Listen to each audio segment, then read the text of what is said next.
नमस्कार साथियों, आपका स्वागत है हमारे आज के इस वीडियो में, जिसमें हम आपको आज एक नई डायरी जो है बीएसटीसी या डीएलएड की फर्स्ट ईयर सेकंड ईयर दोनों में ये चलती है, इसको यहाँ पर हम आज बनाने वाले हैं। इस डायरी का नाम है क्रियात्मक अनुसंधान, यानी प्रैक्टिकल रिसर्च की ये डायरी है। इसको हम यहाँ पर आज बनाने वाले हैं। तो देखिए दोस्तों, जैसा कि आप इस पर देख पा रहे हैं स्क्रीन पर, इसका पहला यहाँ पर पेज है। इस पर आपको कुछ थोड़ी डिटेल्स हैं, इनको यहाँ पर भरना होता है। तो इसमें सिंपली आपको यहाँ पर अपना नाम, अपने पिताजी का नाम और शैक्षणिक योग्यता, यानी आप अगर फर्स्ट ईयर में हैं तो आप फर्स्ट ईयर लिख देंगे और सेकंड ईयर में है तो आप सेकंड ईयर लिख देंगे। इसके बाद अनुक्रमांक में यहाँ पर आपको अपना रोल नंबर भरना होगा और वर्ग आप अपनी इच्छा से ABC आपका जो भी है, अगर नहीं होता है तो आप इसमें A भर सकते हैं, खाली भी छोड़ सकते हैं। इसके बाद विषय जो आपका रहेगा वो रहेगा क्रियात्मक अनुसंधान, और इसमें प्रकरण का नाम कुछ होता नहीं है तो आप यहाँ पर डैश लगा देंगे, खाली छोड़ देंगे। इसके बाद आपका जो भी कॉलेज का नाम है वो आप यहाँ पर लिख देंगे इसमें। इसके बाद दोस्तों, कैसे आगे इस डायरी को पूरा बनाना है, इसमें अंदर क्या लिखना है, आइए जानते हैं आगे के वीडियो में। लेकिन वीडियो में आगे बढ़ने से पहले मैं आपसे बस इतना कहना चाहूँगा कि अगर आपको मेरा काम पसंद आता है और आपको इस वीडियो से अपनी डायरी वगैरह बनाने में अगर अच्छी मदद मिलती है तो प्लीज़ हमें सब्सक्राइब ज़रूर करें और इस वीडियो को लाइक करें और अपने साथियों के साथ भी शेयर करें। और दोस्तों, एक और दूसरी बात, यदि आप इन डायरीज़ की PDF लेना चाहते हैं तो आप मुझे कमेंट करके ज़रूर बताएं। इन सभी डायरियों की PDF, यानी कि अगर आपको फर्स्ट ईयर की डायरियाँ चाहिए और आपको सेकंड ईयर की अगर डायरियाँ चाहिए तो अलग अलग सभी डायरियों की PDF मैं आपके लिए प्रोवाइड करा सकता हूं, बहुत ही सस्ते दाम में, यानी कि बहुत ही कम दाम में आपको अपनी सारी जो PDF है वो आपके व्हाट्सएप पर मिल सकती हैं। तो यदि आप इसमें इंटरेस्टेड हैं तो आप प्लीज़ कमेंट करके ज़रूर मुझे बताएं। तो चलिए दोस्तों, वीडियो में आगे बढ़ते हैं और जानते हैं इस डायरी को पूरा किस तरीके से आपको बनाना है।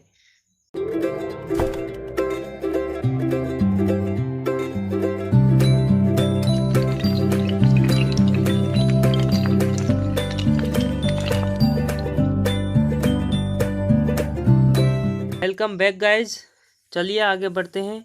इसका जो पहला पेज आता है, इस पर यहाँ पर आपको सबसे पहले प्रमाण पत्र वाला जो पेज है ये यहाँ पर दिखाई देता है। तो इस पेज में आपको क्या है कि इन डिटेल को यहाँ पर सिंपली भर लेना है। इन डिटेल में जैसे आपको यहाँ पर अपना नाम और जो सब्जेक्ट है यानी क्रियात्मक अनुसंधान, और विषय में यहाँ पर आपको लिख देना है सभी पाठों का क्या कर लिया है, शिक्षण कार्य पूर्ण कर लिया है।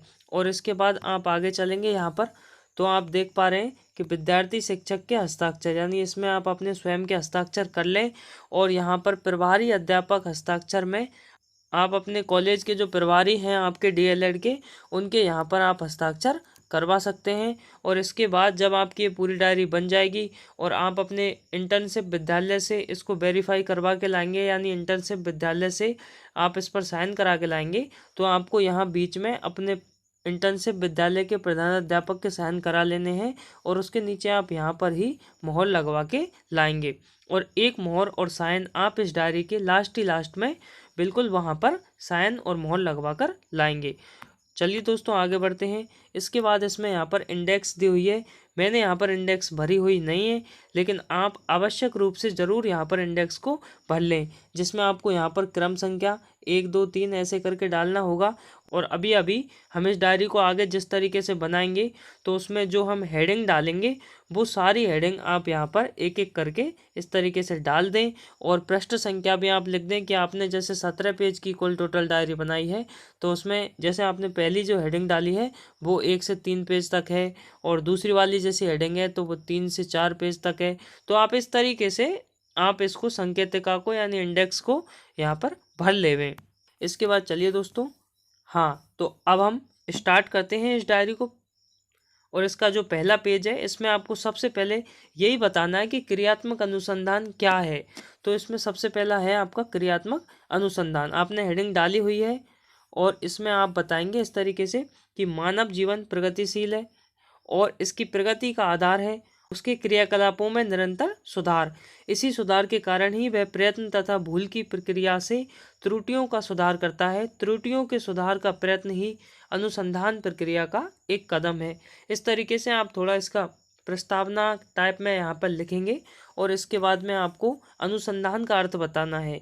तो जैसा कि आप स्क्रीन पर देख सकते हैं, तो आप इसी तरीके से सेम टू सेम यहाँ पर लिख देंगे अनुसंधान का।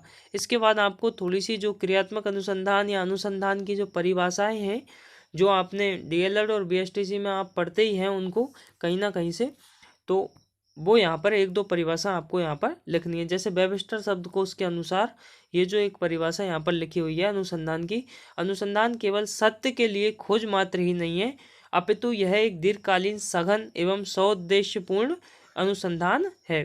तो इस तरीके से आप ये परिभाषा यहाँ पर लिख देंगे। इसके बाद एक दो परिभाषाएं और हैं जो कि आप स्क्रीन पर देखकर यहाँ से लिख दें। यह परिभाषा है पीएम कुक के अनुसार, इसको आप ऐसे कैसे यहाँ से लिख देंगे। इसके बाद अगली परिभाषा जो आपकी है वो है जेम्स ट्रेवर की, तो आप जेम्स ट्रेवर की परिभाषा यहाँ पर लिख देंगे।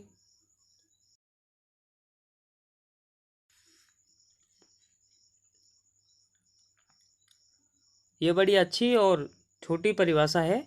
ज्ञान की खोज या सिद्धि के लिए किया जाने वाली जो वैज्ञानिक खोज है वही अनुसंधान कहलाती है। एल.बी. एडमैन एंड एल.बी.एच. के अनुसार जो परिभाषा है वो है नवीन ज्ञान की प्राप्ति के लिए क्रमबद्ध प्रयत्न को ही अनुसंधान कहते हैं। यहाँ पर ये कुछ मिस है, तो आप चाहें तो इसको ना लिखें, यहाँ से एल.बी.एच. लिख देंगे, इससे भी आपका काम चल जाएगा। इसके बाद W.S. मुनरो के अनुसार, ये जो मुनरो की परिभाषा है इसको भी आप यहाँ से लिख दें। जरूरी नहीं है कि इसमें 4 परिभाषा लिखें तो आप चारों को ही लिखें, आप 3 या 2 परिभाषा भी लिख सकते हैं। तो आप ये परिभाषा स्क्रीन से देख के लिख पाएंगे। इसके बाद आपको सारांश रूप में बताना है कि अनुसंधान क्या है और फिर हम आगे बढ़ते हैं। तो इसके बाद अतः सारांशतः अनुसंधान आगे देखिए, किसी समस्या के क्रमबद्ध अध्ययन की प्रक्रिया है। इस प्रकार के अनेक जो पद हैं जिनमें समस्या का चुनाव, प्राप्त आंकड़ों का विश्लेषण तथा उनमें फल प्राप्ति के अनेक पद हैं। इस तरीके से आप सारांश रूप में बता देंगे अनुसंधान क्या है, किस तरीके से। चलिए आगे बढ़ते हैं।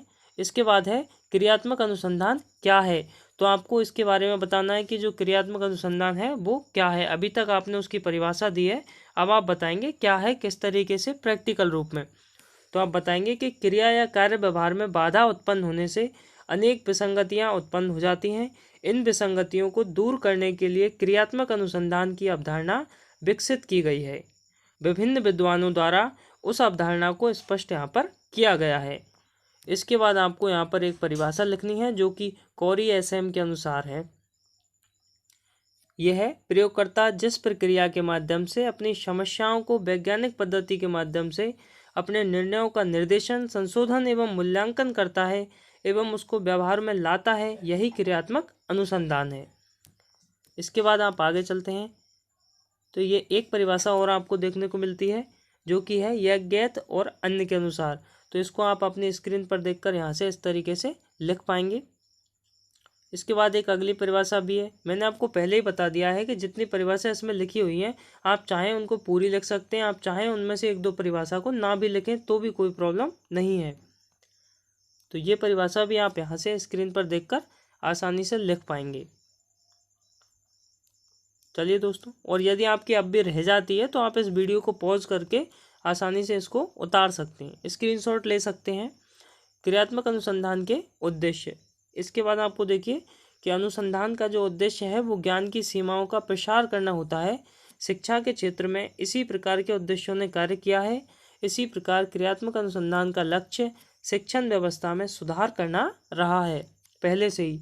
और आपको ये जो हेडिंग दिखती जा रही हैं, यही हेडिंग आप शुरुआत वाली जो इंडेक्स है उसमें यहाँ पर लिख देंगे। मैं आपको पहले बता चुका हूँ, यदि आपने वीडियो शुरू से नहीं देखा है तो आप वापस जाकर इस वीडियो को शुरू से देखें, जिससे कि आपकी डायरी बिल्कुल प्रॉपर तरीके से और सही बन पाए। चलिए आगे बढ़ते हैं। और इसमें है पहला, यहाँ पर जो दिया हुआ है ना क्रियात्मक अनुसंधान के उद्देश्य, इन उद्देश्यों में जो पहला उद्देश्य है वो है विद्यालय के कार्य अभ्यास में वृद्धि। और इसमें आपको अंदर थोड़ा लिखना है 4 लाइन।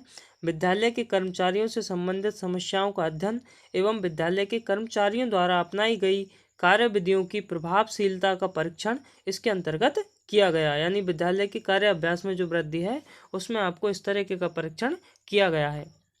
और आपका अगला है अध्यापक की प्रगति। तो अध्यापक का पाठ्यक्रम एवं शिक्षण विधियों से सीधा संबंध होता है, ये तो आप जानते ही हैं। तो क्रियात्मक अनुसंधान के द्वारा वह अपने दोषों को दूर करके स्वयं एवं छात्रों की प्रगति कर सकते हैं। यानी अध्यापक क्रियात्मक अनुसंधान के माध्यम से खुद की कमियों को तो दूर करता ही है और साथ में छात्रों की प्रगति भी करता है। अगला है पाठ्यक्रम का विकास। तो पाठ्यक्रम का विकास क्रियात्मक अनुसंधान के माध्यम से पाठ्यक्रम का औचित्य अध्ययन किया जाता है। औचित्य नहीं, यहाँ पर उचित आएगा, तो आप इस तरीके को सही कर लें। तो उचित अध्ययन किया जाता है एवं इसके द्वारा उसके दोषों पर विचार कर इसे परिष्कृत किया जाता है। अगला है प्रशंसकों एवं निरीक्षकों के ज्ञान में वृद्धि। तो क्रियात्मक अनुसंधान के द्वारा कमजोर स्थलों के प्रभावों को दूर कर कुशलता में वृद्धि की जा सकती है। अगला देखिए व्यवहार परिवर्तन। पांचवा जो उद्देश्य है वो है व्यवहार परिवर्तन। तो क्रियात्मक अनुसंधानों का मुख्य उद्देश्य शिक्षकों तथा छात्रों के व्यवहार में परिवर्तन करना है। इसके द्वारा विद्यालय संगठन तथा प्रशासन, शिक्षण विधि, परीक्षा प्रणाली आदि की समस्याओं का समाधान ढूंढकर व्यवहार में परिवर्तन करना होता है। अगला है आपका झिझक दूर करना।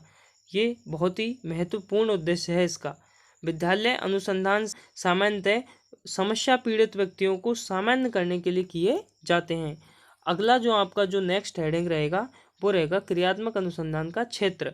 इसका जो क्षेत्र है वो व्यापक है, विस्तृत है, और उसमें कौन कौन से क्षेत्र अंदर समाहित हैं तो उनके बारे में आप यहाँ से लिखेंगे।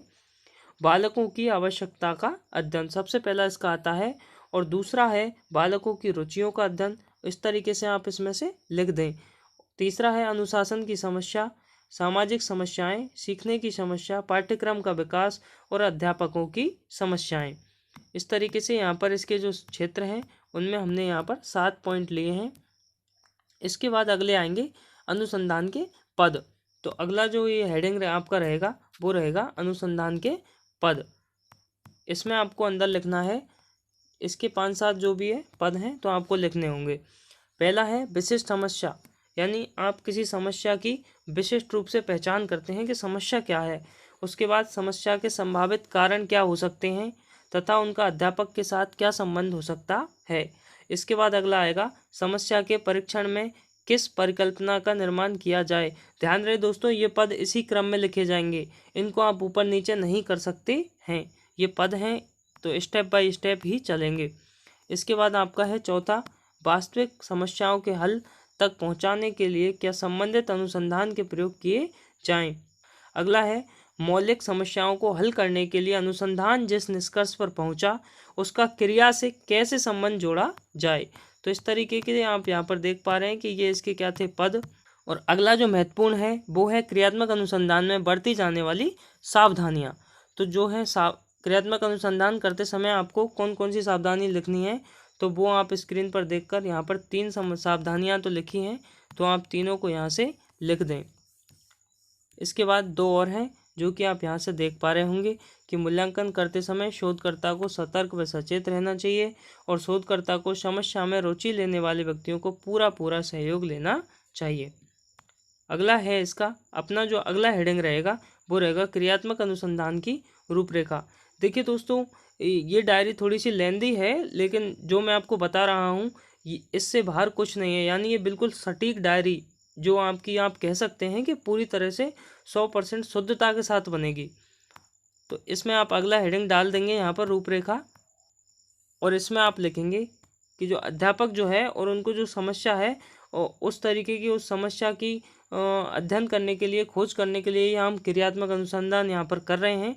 तो उसमें आपको अध्यापक का नाम, उसके विद्यालय का नाम के बाद देखिए केंद्रीय मूल समस्या, इसको आप मूल लिख लें।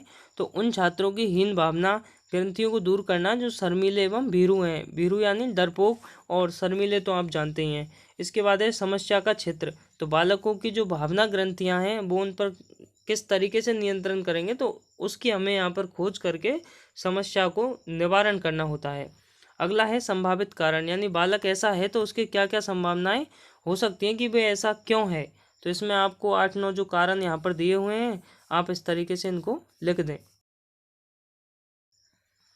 अगला है आपका परिकल्पना, यानी 5 तो यहाँ पर हो गए आपके, और छठा जो है वो है आपका यहाँ पर परिकल्पना। इसमें अंदर आपको 2 टॉपिक लिखने हैं। छात्रों को दूसरों से आगे बढ़ने की भावना विकसित कर अपनी दुर्बलताओं पर विजय प्राप्त कर लेनी है। और दूसरा है कि छात्र एक दूसरे के साथ निसंकोच एवं निर्भय होकर कार्य करेंगे। अगला टॉपिक आपका रहेगा, मतलब इसी में अगला जो 7वां पॉइंट है वो है आधारभूत आंकड़े। और इस तरीके से इसमें भी आपको 1-2 पॉइंट लिखने हैं, तो वो आप यहाँ से स्क्रीन पर देखकर आसानी से लिख पाएंगे। इसके बाद अगला है आंकड़े एकत्र करने के साधन, तो वो भी आप इधर से यहाँ पर पिंक पॉइंट ऐसे कैसे लिख सकते हैं। अगला है क्रिया योजना, बालक का अध्ययन एवं उसे अभिवृद्धि के लिए अवसर प्रदान करना। अगला है परिकल्पना की जांच, ये आपका सेकंड लास्ट टॉपिक रहेगा। इसमें आपको समय सारणी के अनुसार किए गए कार्यों के आधार पर परिकल्पना की जांच तथा अंतिम रूप से मूल्यांकन करना होता है। और इसका जो आपका सबसे अंतिम जो टॉपिक रहेगा वो रहेगा संदर्भ ग्रंथ सूची। इस टॉपिक को बनाने के बाद आपकी जो डायरी है वो पूरी होती है दोस्तों। तो ये इसमें खाली है, लेकिन अगले पेज पर लिखा हुआ है, क्योंकि इस पेज पर यहाँ जगह कम थी तो इस पर आता नहीं, तो अगले पेज पर पूरा ही आपके लिए यहाँ पर बना दिया गया है।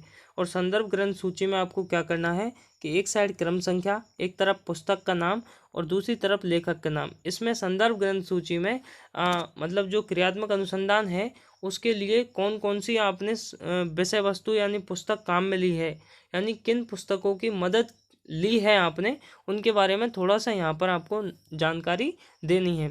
अब आपने ली है या नहीं ली है उससे कोई फर्क नहीं पड़ता, लेकिन आपको यहाँ पर संदर्भ ग्रंथ सूची में कुछ मनोवैज्ञानिकों की पुस्तकों के नाम लिखने हैं, जिसमें आप यहाँ पर लिख सकते हैं जैसे कि एजुकेशन साइकोलॉजी है, ये क्रो एंड क्रो की है।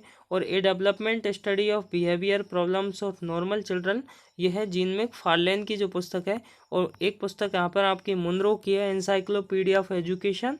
और अगली है साइकोलॉजी ऑफ एजुकेटेड चिल्ड्रन, ये है नॉरभासी सैडलैंड की जो है पुस्तक है। इसके बाद अगली जो पुस्तक है वो है गेटनर की a hard book for research and report writing. अगली है शिक्षा मनोविज्ञान, ये जो पुस्तक है ये किसने लिखी है, सुरेश भटनागर ने लिखी है। और आपकी जो लास्ट जो पुस्तक है वो है बैकवर्ड चिल्ड्रन, अगली है बैकवर्ड चिल्ड्रन, और ये लिखी है आपकी एनसीईआरटी जो आपकी शिक्षा परिषद है, इसने यहाँ पर सम्मिलित रूप में ये पुस्तक दी है। तो इस तरीके से दोस्तों आपकी ये जो क्रियात्मक अनुसंधान की डायरी है वो यहाँ पर जाकर बिल्कुल समाप्त होती है, यानी आप इतना ही इसमें लिखेंगे वो सफिशिएंट है, पर्याप्त है। और आपने इसको बहुत ही अच्छी तरीके से आप बना पाएंगे अगर आप जैसा मैंने बताया है इसमें आप ऐसे कैसे ही लिखते हैं। तो दोस्तों कैसा लगा वीडियो कमेंट में ज़रूर बताएं, और इस वीडियो को लाइक करें और अपने साथियों के साथ शेयर करें, और हमारे चैनल को सब्सक्राइब करके हमारे साथ लगातार जुड़े रहें, क्योंकि इस चैनल पर आपको सभी डायरियाँ उपलब्ध हैं और जो नहीं हैं वो मैं आपको लगातार प्रोवाइड यहाँ से करा रहा हूँ। तो वीडियो को लास्ट तक देखते रहने के लिए आपका बहुत बहुत धन्यवाद।